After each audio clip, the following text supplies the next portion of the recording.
If you don't know who he is yet, he is Scottish. And if you still don't know, wait and watch this.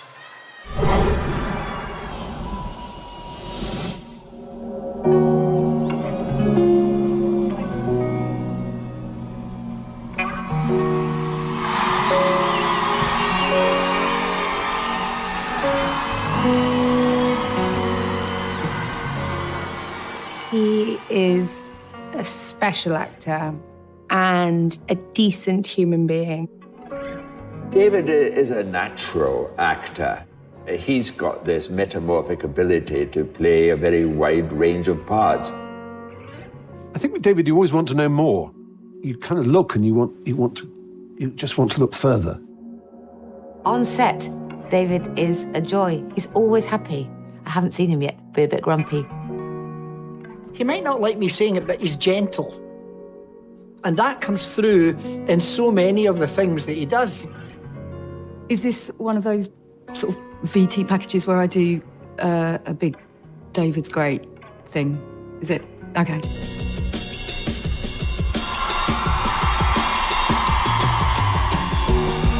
I am the blank page before you. I am the fine idea you crave.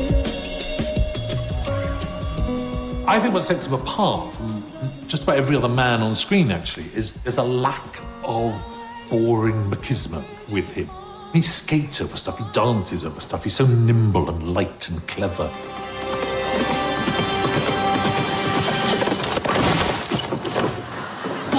Casanova, a very hard part to cast.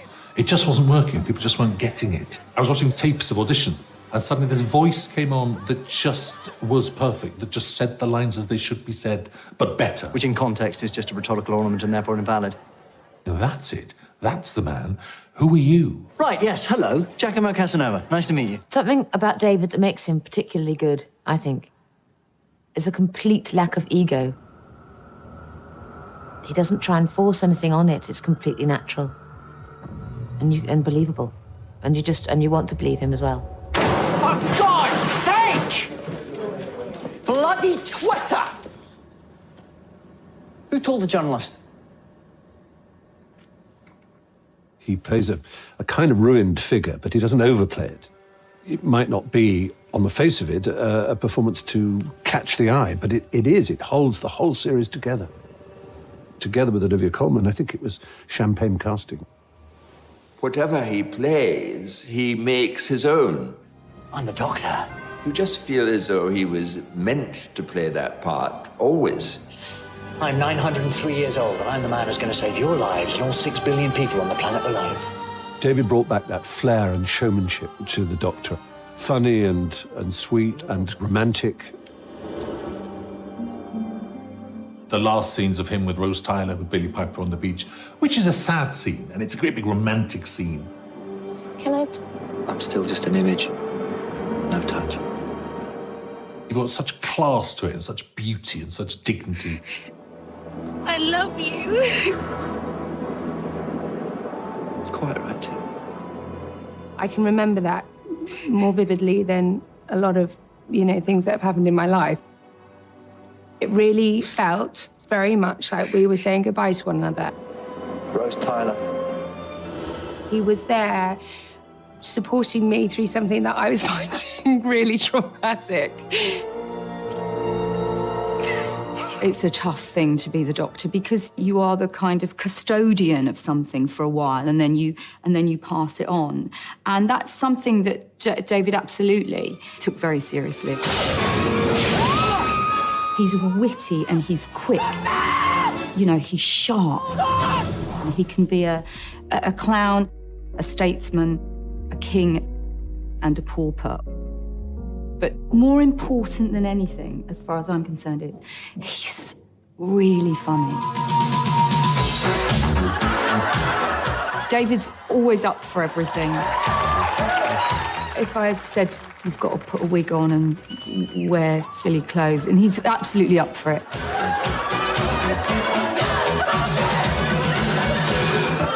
Makes me laugh every time. He's a very gifted person, but he is able to be a human within that. And I think that's what very strongly connects an audience with David. I think in the end, there's just something so open about it. It just literally welcomes people in. You find yourself drawn to the screen and then you sit down and you stay because you want to spend that hour with him. Actors like that are gold dust. People like that are gold dust. I wish I could think of something to say about him which was really unpleasant, but he is an utterly, utterly good human being. You'd love him. He does love people, and that's a great gift. In this day and age, to love people makes the world a better place. And I think David, in all that he does, makes the world a better place. But then, as you must realise, I'm his dad. Oh, man. Ladies and gentlemen, this year's Special Recognition Award goes to Mr. David Tennant.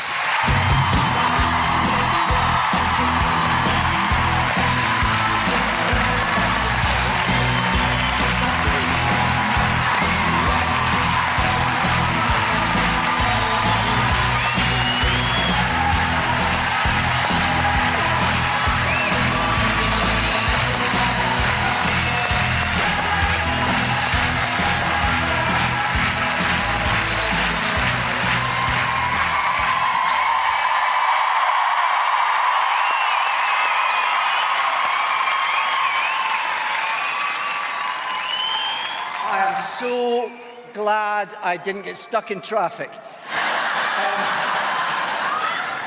This is very an out-of-body experience. So much of tonight now makes sense. All those people lying to me. I mean, I grew up loving the telly, so thank you.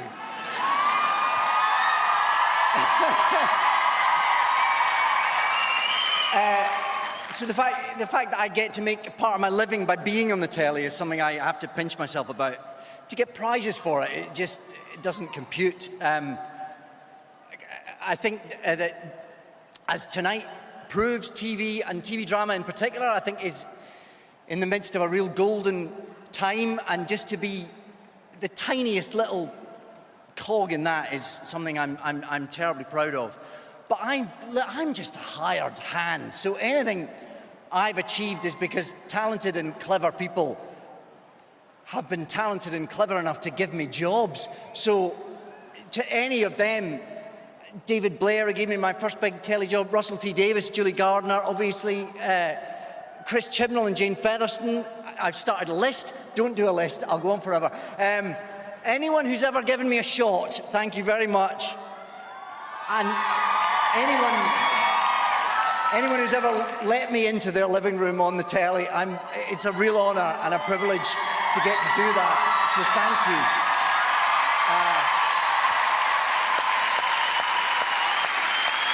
And all the wonderful actors I've got, all those people on that film, making me weep. All those wonderful people, oh man. Who have I got to thank? There must be some people I should thank. I'd like to thank Sarah Camlett, Paul Lyne-Maris, Harriet Robinson, Jonathan Altaraz, Dougie Stiven, Nancy, Billy, Brian and Jeremy. They're all the people who are or have been my agent, so thank you to all of them.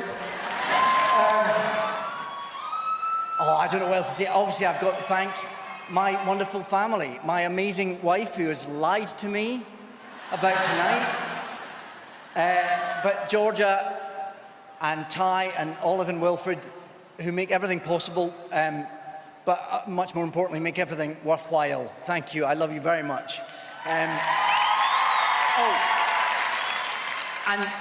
seeing as he was on that film and didn't tell me, I would like to dedicate this to my dad.